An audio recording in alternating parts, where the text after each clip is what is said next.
ছেলেটার সামনে দাঁড়ান, ফজরের নামাজে আপনার ঘরের মানুষ যতজন, আপনি শপথ করেন আমার ঘরের সদস্যরা ফজরের নামাজ পড়তে হবে। প্রয়োজনে যুদ্ধ হবে, প্রয়োজনে স্ত্রী গুসা হবে, প্রয়োজনে আপনার 16 বছরের ছেলেটা আপনার ঘর থেকে বের হয়ে যাবে, তারে ধাক্কা দিয়ে বাইর করে দেন। তুই আল্লাহর দুশ্মন, তুই নবীর দুশ্মন, তুই আমার মালিককে সেজদা করস না, তোর মতো নাফরমানের জন্য খাবারের লোকমা আমি কেন উপার্জন করব বেটা? ওই যে শয়তানের গোলামি করে, ওই শয়তানের হাতে ওরে ছেড়ে দেন। অত মোবাইলের গোলাম, ওরে মোবাইলের হাতে ছেড়ে দেন।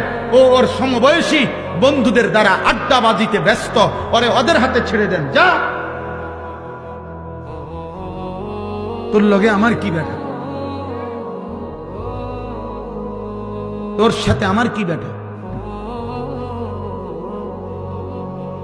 নাই তো হবে না, কঠিন না হইলে হবে না।